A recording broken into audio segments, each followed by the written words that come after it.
It started like any other Tuesday morning. Alarm buzzing at 6:30, the smell of brewing coffee drifting in from the kitchen, and my wife, Haley, humming to herself as she got ready for her day. Nothing seemed off. Nothing screamed, "Pay attention, Jack. Something's about to crack your world open."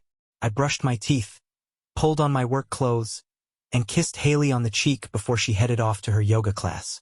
"Love you," I said. She smiled, her hazel eyes crinkling at the corners. "Love you too, babe." And just like that, the morning continued normal as ever. But if life has taught me anything, it's that cracks in the foundation don't always show until the house is already crumbling. I work from home, a small tech consulting gig that allows me flexibility, which usually means chasing down neighborhood squirrels when they mess with the trash bins or fixing things around the house. That morning, though, I was glued to my laptop until the unmistakable gurgle and hiss of water disrupted my flow. The kitchen sink had been acting up lately, but this time, it wasn't just a drip. Water spilled over the countertop, seeping onto the floor. "Fantastic," I muttered, grabbing towels. After a few attempts to fix it myself, I caved and called a plumber. The guy on the phone said someone would be over within an hour. At exactly 11:15 a.m., a white van pulled into our driveway. "Pete's Plumbing," plastered on the side in faded red letters. Out stepped the plumber, a tall, rugged guy with salt and pepper hair and tattoos peeking out from under his rolled-up sleeves. His name patch read Derek. "Morning," he said, flashing a polite but professional smile as he hauled his toolbox inside. I showed him the sink, explaining the issue while he knelt to inspect the pipes. He worked in silence, occasionally nodding at my explanation but otherwise focused. After a while, I left him to it and returned to my home office. Here's the thing about working from home. You notice stuff. Sounds, movements, the way the air shifts when someone passes by. So when I heard footsteps upstairs, heavy ones, not Haley's soft, barefoot tread, I froze. Haley was supposed to be at yoga until noon. I shook it off. Maybe she'd come home early. Maybe she was just upstairs grabbing something. No big deal. Except the footsteps didn't go away. They moved across the bedroom, down the hall, into the guest room. My heart thudded against my ribs. I stood, the floor creaking beneath me as I walked toward the stairs. Halfway up, I stopped. The last thing I wanted was to be the paranoid husband creeping around his own house. But curiosity won. I crept closer, careful to avoid the spots on the stairs that groaned under pressure. At the top, I heard something else. Laughter. Haley's laugh. The one that used to be mine. I swallowed hard, forcing myself to stay calm. "It's nothing, Jack." But my feet moved before my brain could stop them, guiding me toward the door of the guest room. It was cracked open just enough for me to peek inside. What I saw made my stomach flip. Haley, leaning against the bed frame, her face flushed as she spoke to Derek. He wasn't fixing the pipes anymore. His toolbox sat forgotten on the floor beside them, and while there was nothing overtly suspicious happening, yet, I couldn't ignore the way her fingers grazed his forearm, or the way he leaned in, his voice low and intimate. I backed away before either of them noticed me, my breath coming in short, shallow gasps. Don't jump to conclusions, I told myself. Maybe it was harmless flirting, a joke gone too far. But deep down, I knew better. I'd been married long enough to recognize the signs. The stolen glances, the sudden distance, the way she'd been spending extra time running errands lately. I returned to my office, heart pounding, mind racing. I needed a plan. Confronting her now wouldn't get me anywhere. If there was something to uncover, I had to be smart about it. So, I grabbed my phone and searched for surveillance equipment, small, discreet cameras, voice recorders, anything that would help me get the truth. Because if Haley was cheating, I needed to know. And I wasn't going to let her see it coming. By the time Haley left for her afternoon yoga class, I was a mess of nerves and barely contained anger. My hands trembled as I placed the discreet order online. 2 tiny, high-definition cameras and an audio recorder small enough to fit in her purse. Delivery guaranteed by tomorrow. Technology had come a long way since I'd last considered doing something like this. Not that I ever thought it would come to this. After confirming the order, I sat back in my chair, staring at the ceiling. What if I'm wrong? That thought haunted me. What if I just walked into a normal conversation between Haley and the plumber, and I'm spiraling for no reason? But then I pictured the way her fingers brushed his arm. The way she had laughed, that laugh, the kind you don't give a stranger who's fixing your sink. I was caught between wanting to believe in her and preparing for the worst. Just as I was about to shut down my laptop and get some air, my phone buzzed. It was a text from Haley. "Hey babe, running late. The girls want to grab lunch after class." My thumb hovered over the screen, debating how to respond. I could act normal, pretend this wasn't gnawing at me like a rat in a cage, or I could press her. But pressing her wouldn't help, not yet. "No problem. Have fun." I sent the message and tossed my phone onto the couch. I needed to clear my head, so I grabbed my car keys and decided to take a drive. The fresh air blasting through the open windows helped, but not enough to stop my thoughts from racing. By the time I got back, it was early evening, and the house felt emptier than usual. I wandered into the kitchen, where the sink sat, perfectly fixed, not a drip in sight. I ran my fingers along the cool countertop, as if touching the place where it all started would give me some clarity. Instead, it just left me feeling hollow. I leaned against the counter, debating whether to grab a beer or skip straight to something stronger, when I noticed the crumpled piece of paper on the floor. It had been tucked partially under the fridge, barely noticeable unless you were standing at the right angle. I bent down and picked it up. It was a receipt from Joe's Diner, a small, no-frills spot on the edge of town. The timestamp was for this afternoon. 2 meals, 2 sodas. The total was $32.76. My mind started racing again. Haley had just told me she was grabbing lunch with the girls, but this receipt suggested otherwise. I checked the signature at the bottom, Haley M. Definitely hers. Maybe she had lunch with one of her friends, I thought. But something about it felt off, especially considering the events of the morning. I stuffed the receipt in my pocket and made a mental note to drive by Joe's Diner tomorrow to ask a few questions. By the time Haley came home around 8 p.m., I had tried to convince myself, unsuccessfully, that this wasn't what it looked like. She walked through the door, smiling and carrying a bag from her favorite boutique. "Hey, babe," she called out as she set the bag on the kitchen counter. "I found the cutest dress today. You'll love it." I tried to smile, but it probably came off more like a grimace. "Sounds great," I said, leaning against the counter. "Lunch with the girls go well?" She nodded a little too casually. "Yeah, we went to that new vegan cafe downtown. The food was amazing. I'll take you there sometime." I didn't know whether to laugh or scream. The vegan cafe, huh?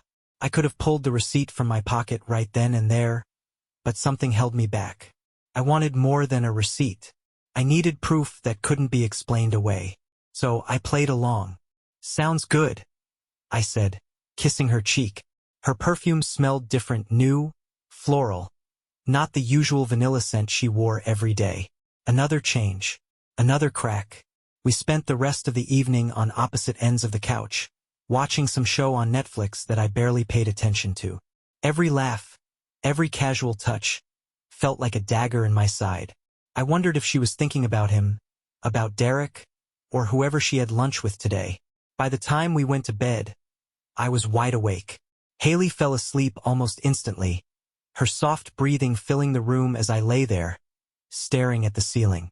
I didn't know how long I could keep this up, pretending like everything was fine. But I had no choice, not yet. Tomorrow, the cameras and audio equipment would arrive, and the real investigation would begin. As I closed my eyes and tried to sleep, one thought echoed in my mind.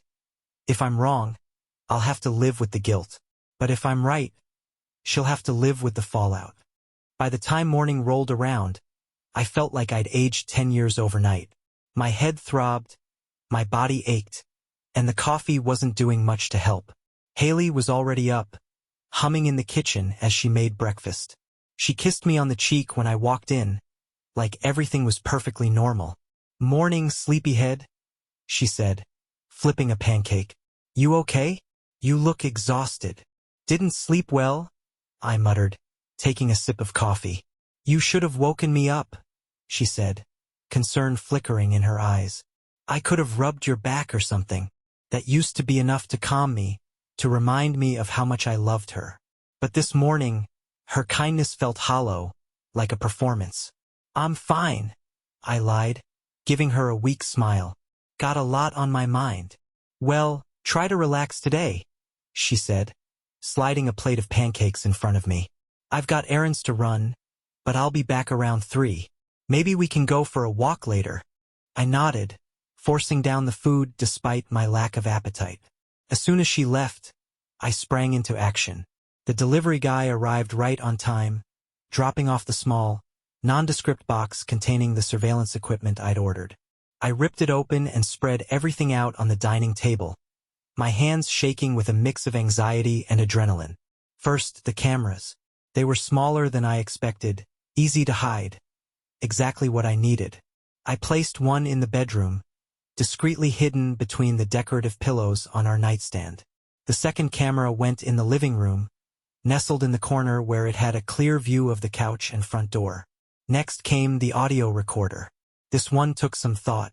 Haley wasn't the type to leave her purse lying around, and if she caught me tampering with it, I'd be screwed. So I settled for the next best thing, her car. I slipped outside, popped open the door, and hid the recorder beneath the passenger seat. It wasn't foolproof, but it was something. I spent the next hour testing the setup, making sure everything worked before putting the finishing touches on the plan. My phone buzzed with a text from Haley. Running late, babe. Gonna grab a quick lunch, then be home. Of course she was running late. I set the cameras to record, double-checked the audio settings, and tried to calm the storm in my chest. You're doing the right thing, I told myself. You need to know. Haley came home around 4:30, a little later than she'd said, carrying a bag of groceries and looking annoyingly cheerful. Hey! She called as she set the bags on the counter. Sorry I'm late. Traffic was crazy. I smiled and nodded, pretending like I hadn't been counting every minute. No worries. The rest of the evening passed without incident. Dinner, a movie, and a glass of wine on the patio. Haley seemed relaxed, completely unaware of the web I'd started spinning around her. By the time we went to bed, I felt like a man waiting for the ground to give out beneath him. I didn't sleep much that night, tossing and turning while Haley slept soundly beside me. At 3 a.m., I finally gave up. Quietly, I slipped out of bed and grabbed my laptop from the living room. With shaky fingers, I accessed the footage from the cameras. The one in the living room didn't show much, just Haley coming and going, dropping her purse on the couch for a few minutes before heading to the kitchen. Then I switched to the bedroom footage. For the first 10 minutes, nothing. Just the normal stuff. Haley putting away laundry, scrolling on her phone, applying lotion before bed. I was about to close the laptop when I saw it. The text. Her phone buzzed, and she grabbed it quickly, glancing at the screen before biting her lip. She smiled, that same damn smile she used to give me when we were first dating, back when I was the only man who could make her light up like that. I hit pause and zoomed in, my heart pounding. The text preview was barely visible, but I could make out the name, Derek. I felt like I'd been punched in the gut. I watched as she replied, her fingers moving fast over the screen, then placed the phone face down on the nightstand. It wasn't enough. Not yet. I needed more. The audio recorder was next. I connected it to my laptop and played back the recording from her car. The first few minutes were quiet, just the sound of the engine and the faint hum of the radio. But then, around the 15-minute mark, her voice came through. Hey, it's me, she said, her tone soft, almost playful. Yeah, I'm free tomorrow. Same time? Okay. Can't wait. I slammed the laptop shut, breathing heavily. My worst fears were coming to life right in front of me. I stared at the wall, the reality of it sinking in. Haley wasn't just cheating. She was making plans to do it again. The next morning, I woke up with a plan. I wasn't going to confront her just yet. No, that would be too easy. I wanted her to feel what I was feeling. But first, I had to know the full extent of what I was dealing with. Because if Haley thought she could betray me without consequences, she had another thing coming. By morning, the anger had settled into something colder, something more dangerous. I wasn't the kind of guy to fly off the handle, but that didn't mean I wouldn't burn everything to the ground if I had to. Haley was already downstairs making breakfast when I woke up, humming some tune that grated against my nerves. I forced myself to act normal, plastering on a lazy smile as I walked into the kitchen. "Morning," she said, flipping a pancake. "I made your favorite." "Thanks, babe." I kissed her cheek and grabbed a cup of coffee, trying not to imagine her texting Derek while she poured syrup over my plate. "Big day today?" she asked, taking a sip of orange juice. "Just a couple meetings," I said, hiding behind the rim of my mug. "What about you?" "Oh, the usual. I have some errands to run, but I'll be home before dinner." The lies slipped off her tongue so easily that it made my skin crawl. After breakfast, Haley kissed me goodbye and headed out, leaving the house eerily quiet. I didn't waste any time. I grabbed my laptop, connected the hidden camera feeds, and scrolled through the footage from the previous day. Most of it was mundane. Haley moving around the house, checking her phone, folding laundry. But then, around noon, things shifted. The front door opened, and there he was, Derek, the plumber, the man who'd been under my sink and, apparently, in my wife. I clenched my jaw as I watched him walk in like he owned the place, wiping his boots on the welcome mat. Haley greeted him with a smile so bright it made me want to punch through the screen. She didn't waste any time pulling him into the living room, where they sat a little too close on the couch. I skipped ahead, not ready to see them together just yet. But it didn't take long. By the 10-minute mark, they were kissing, passionately, desperately, her fingers tangled in his hair, his hands roaming like they couldn't get enough of each other. I forced myself to keep watching, even when my stomach twisted in knots. They didn't stop at kissing, of course they didn't. Derek's shirt came off, then Haley's, and before I knew it, they were fully entangled on the couch where we'd spent countless nights watching movies and laughing together. My hand trembled as I paused the video, unable to take another second of it. I sat back, running my fingers through my hair as the weight of what I'd seen crushed me. It wasn't just the betrayal, it was the ease with which she did it. Like it wasn't the first time. Like she didn't care about the life we'd built together. I closed the laptop, breathing heavily. This wasn't just an affair. It was a full-blown betrayal. I needed to see more. I opened the audio file from her car, skipping past the earlier conversations until I heard something new. Haley's voice came through, soft and breathless. "Yesterday was incredible," she said. "I've been thinking about you all night." Derek chuckled. "You make it hard to stay away." "Just a little longer," Haley whispered. "Jack's been so distracted lately, he won't notice a thing." The words hit me like a freight train. Distracted? Was that what she thought of me? The husband who worked from home to support her dreams, who cooked dinner when she was too tired, who kissed her forehead every night before bed. I stood up, knocking over the chair in my rush to the bathroom.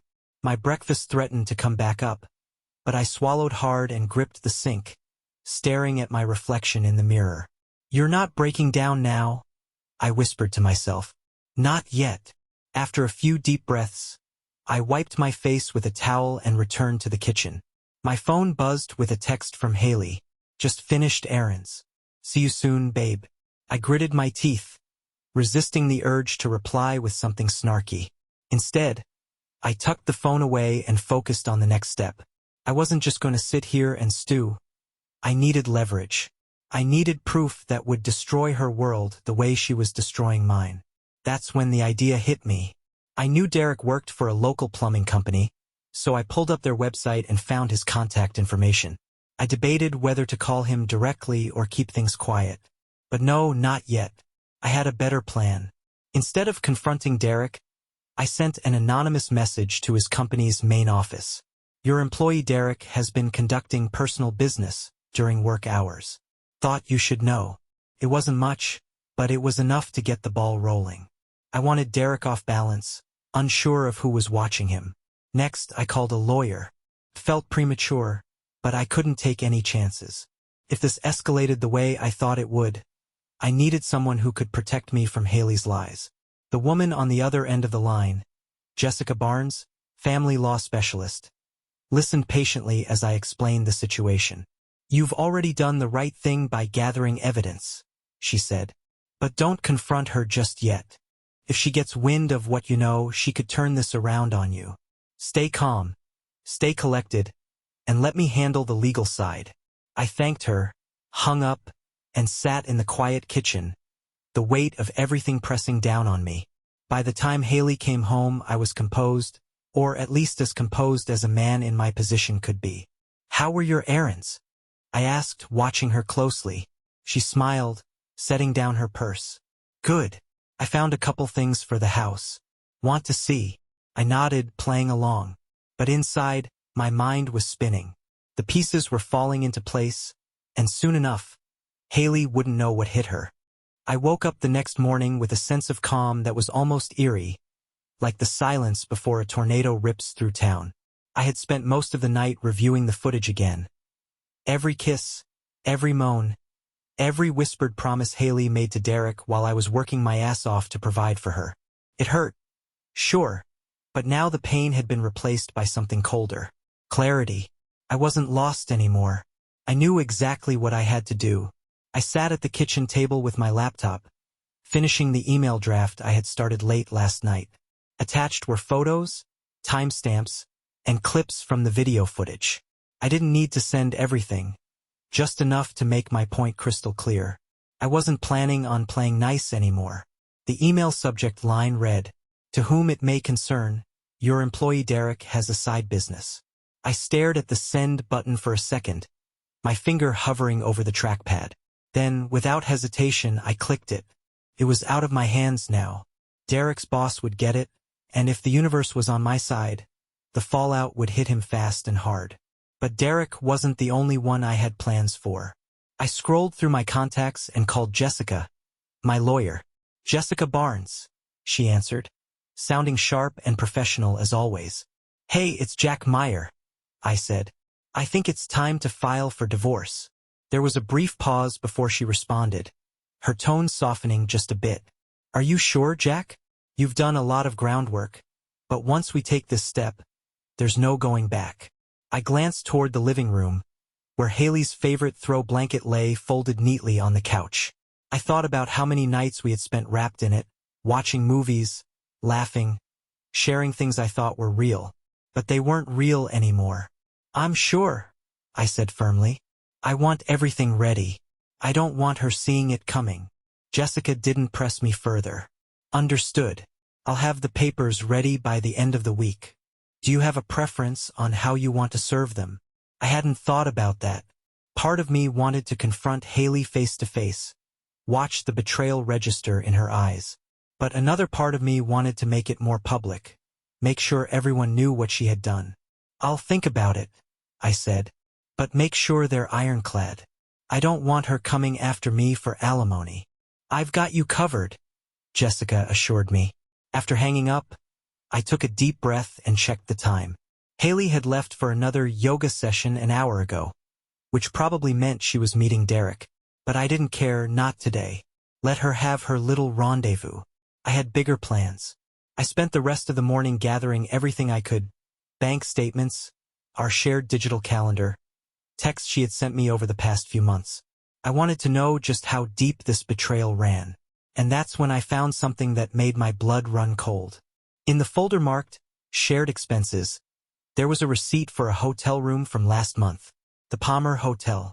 The same hotel I had seen on the anonymous text about her conference from a few days ago.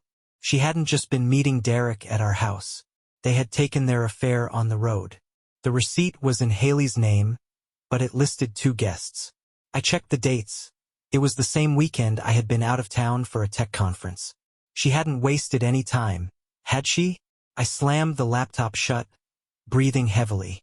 The room felt smaller, the walls closing in on me as the weight of everything hit me at once. But instead of breaking down, I clenched my fists and leaned into the anger. "Let it fuel you, Jack.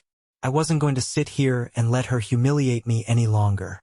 I grabbed my car keys and headed to Joe's Diner, the place where Haley had supposedly had lunch with the girls earlier this week.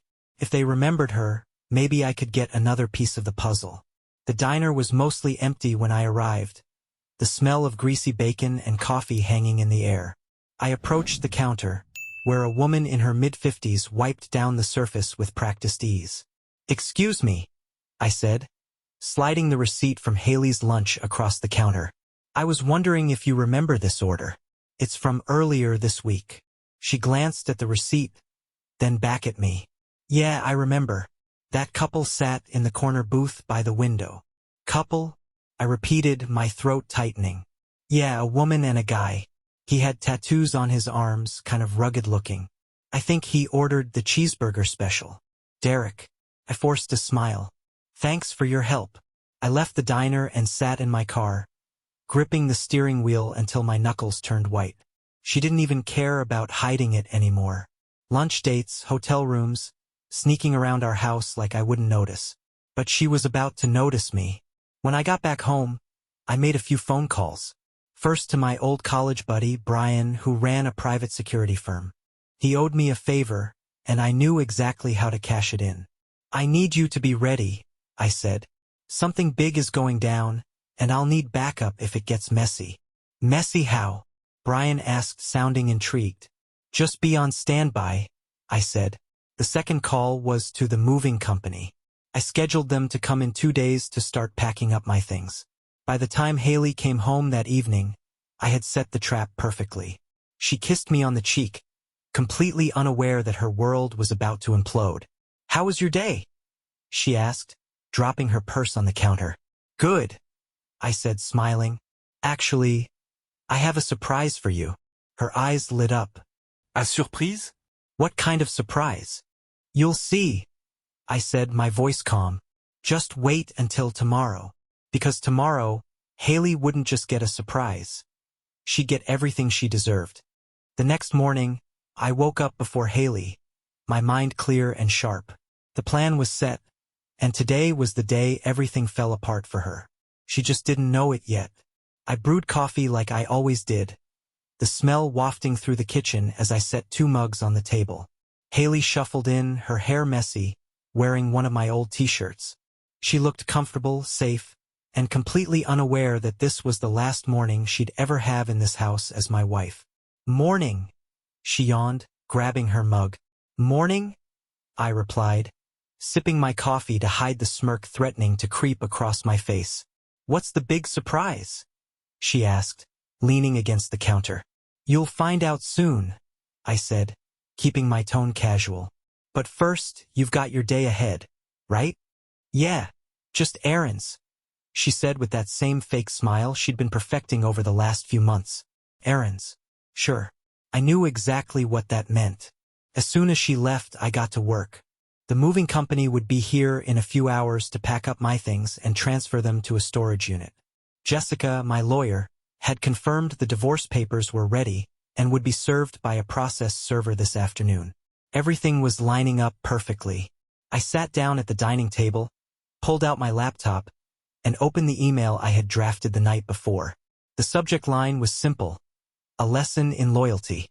The recipients: every one of Haley's closest friends and family, including her mother, her sister, and, of course, her yoga instructor Derek. I attached screenshots of their text conversations, clips from the hidden camera footage, and the hotel receipt. My finger hovered over the send button. "You sure about this, Jack?" The answer came easily. She made her choices. I'm just making sure she lives with them. I pressed send. There was no turning back now. By noon, the moving crew had arrived. I watched as they carefully packed up my clothes, my electronics, even the wedding photos that no longer meant anything to me. I had debated leaving them behind, but something about taking them felt symbolic, like reclaiming the parts of my life she thought she had control over. By the time the last box was loaded into the truck, my phone buzzed. It was a text from Jessica. "She's been served. Let me know if you need anything else." I smiled, imagining Haley's face when she opened that envelope. She was probably with Derek right now, thinking she had gotten away with everything, only to be blindsided. Then came the call I had been waiting for. "Jack," Brian said, his voice crackling through the speaker. "Derek's been fired. I spoke to someone at his company. They received your email and the evidence you attached. Turns out they have a strict policy about extracurricular activities during work hours. Good, I said, gripping the steering wheel as I drove toward my next destination. And one more thing, Brian added. Derek's wife found out too. She packed up and left him this morning. A laugh escaped me, bitter but satisfying. Looks like I wasn't the only one setting traps. I pulled into the parking lot of Joe's Diner and parked in the back, where I had a clear view of the front entrance. I wasn't planning on a public confrontation, no, that wasn't my style. But I wanted to see her reaction. I wanted to see her scramble. I didn't have to wait long. About 20 minutes later, Haley's car pulled up. She parked hastily, stepping out in a rush with her phone glued to her ear. Even from this distance, I could see the panic in her body language, the way she kept glancing around, the way her free hand clutched her purse like it was the only thing keeping her grounded. She disappeared inside, probably hoping Derek could help her clean up the mess. But Derek was already drowning in his own disaster. I waited another 10 minutes before my phone buzzed again. This time it was a video message from Brian. I opened it and watched as Haley stood outside Derek's apartment, banging on the door. When it opened, Derek looked disheveled and angry, his suitcase packed and ready by the door. Their voices were muffled, but I could piece together the argument. Haley was begging him to fix things, and Derek was telling her to go to hell. Beautiful. I hit save on the video and sent it to Jessica, knowing it would be the cherry on top during any potential legal proceedings. After another hour of watching Haley unravel, I drove back home. My home, no longer ours. The house was quiet, stripped of everything that mattered to me. I leaned against the empty dining table, letting the silence wash over me. It wasn't the ending I had pictured when we first got married, but it was the ending she deserved. Around 6 p.m., Haley came home, her face pale and tear-streaked. The moment she walked through the door and saw the empty living room, her breath hitched. "Jack?" she called out, her voice cracking. I stepped into the doorway, leaning casually against the frame. "Welcome home." She dropped her purse and ran to me, tears streaming down her face. "Jack, please, we can talk about this. I made a mistake, okay? But we can fix this. Please." I crossed my arms, staring at her without an ounce of sympathy. "We? There is no we anymore, Haley. You ended that the second you brought Derek into our house." "It didn't mean anything," she sobbed. "I was confused, and You don't get to be confused at my expense," I interrupted, my voice sharp. "You think you can shatter everything we built, and then beg for forgiveness when the fallout hits you?" "I'll do anything," she pleaded, grabbing my hands. "I'll quit my job. I'll block his number. Just please, Jack." I pulled my hands away and took a step back. "You didn't just cheat, Haley. You lied to my face, day after day, while I trusted you. There's no coming back from that." Her sobs filled the room, but I didn't flinch. The old Jack might have crumbled, might have believed her tears were genuine, but that Jack was gone. "The papers have been served," I said, walking past her toward the door. "I suggest you read them carefully." As I opened the front door, I glanced back one last time. Haley was on her knees, crying into her hands. The woman who had torn me apart was finally the one falling to pieces. And it was exactly where she belonged.